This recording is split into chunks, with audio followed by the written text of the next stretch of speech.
Here is the mother with Simon, trills the boy, who sees Mary and Simon climbing the staircase leading up to the terrace where is the room.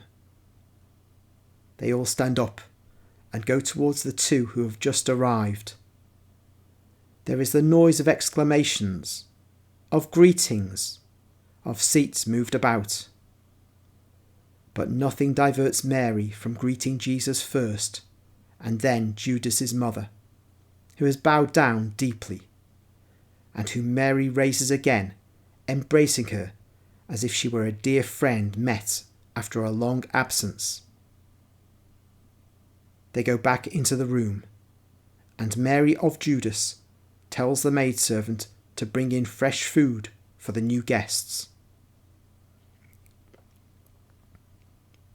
Here, son, Eliza's greetings, says Mary, handing a small parchment roll to Jesus, who unfolds it and reads it, then says, I knew. I was sure. Thank you, Mother. On my behalf, and on Eliza's, you really are the health of the sick. I? You, son, not I. You. And you are my greatest help. He then turns to the apostles and women disciples and says, Eliza writes, Come back, my peace. I want not only to love you, but to serve you. So we have relieved a creature of her anguish and melancholy, and we have gained a disciple. Yes, we will go back. She wishes to meet also the women disciples. She is recovering slowly, but without relapsing. Poor Eliza. She still undergoes moments of frightful bewilderment. Does she not, Simon? One day, she wanted to try to come out with me, but she saw a friend of Daniel's, and we had great difficulty in calming her weeping. But Simon is so clever, and since Eliza expressed the desire to return to the world, but the world of Bethsur is too full of memories for her, Simon suggested we should call Johanna, and we went to call her. After the feast, she went back to Bethher, to her magnificent rose garden in Judea. Simon says that he seemed to be dreaming while crossing the hills covered with rose bushes, that he was already in paradise. She came at once.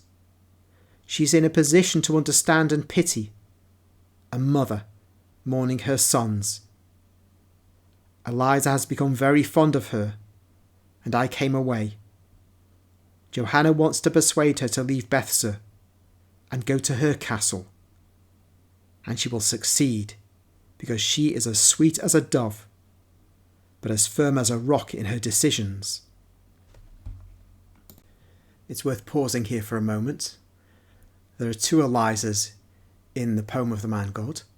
I'll tell you who this Eliza is not.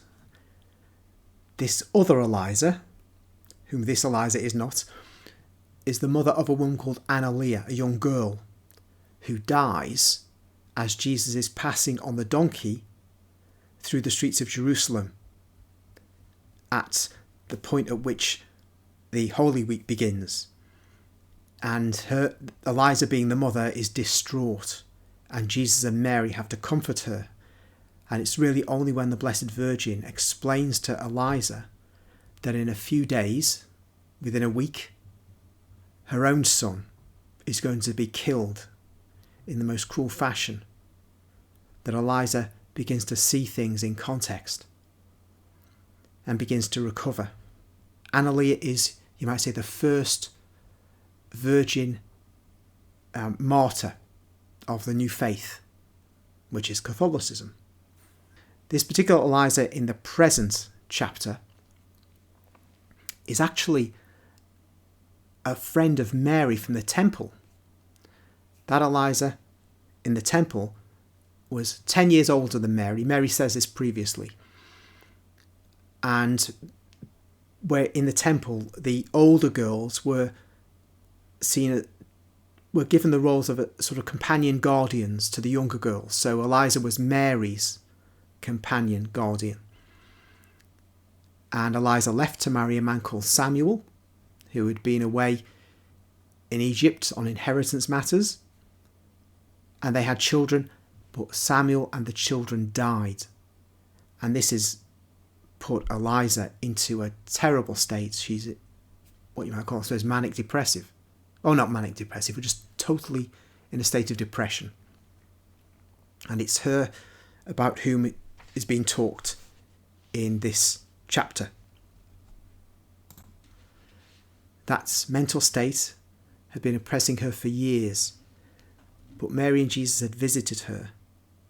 And now Jesus has read the letter from Eliza saying that the melancholy has been lifted. She's now at peace. And so this is a great thing